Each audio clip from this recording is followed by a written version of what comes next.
America அதோடைய பக்கத்துல இருக்கக்கூடிய ஒரு நாடான வெனிசுவேலா மீது வந்து மிகப்பெரிய அளவுக்கான ஒரு நெருக்கடிய குடுத்துக்கிட்டு இருக்காங்க.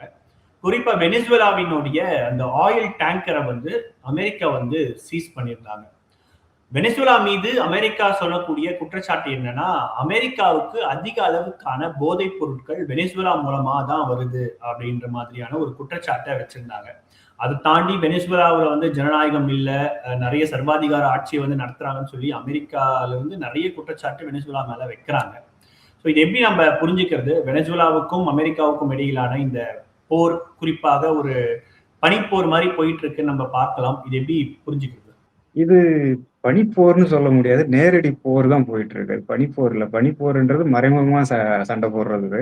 அதாவது வெளிப்படையா சொல்லாம மறைமுகமா சண்டை போடுறது அது. என்னோட பலத்தை நான் காட்டுறதும், உன்னோட பலத்தை நீ காட்டுறதும்.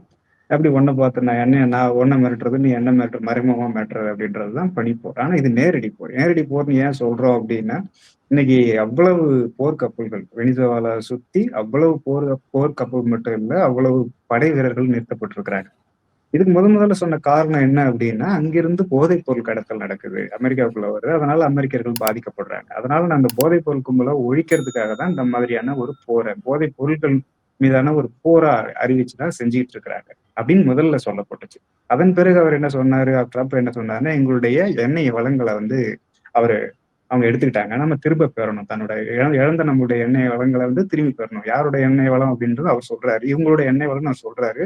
அவர் எதிர் தரப்பு என்ன சொல்றாங்கன்னா, அது எங்க நாட்டோட எண்ணெய் வளம், நீங்க திருடுறதுக்காக வரீங்கன்னு அவரு சொல்றாரு. மடுரோ சொல்றாரு. அந்த நாட்டு அதிபர் சொல்றாரு.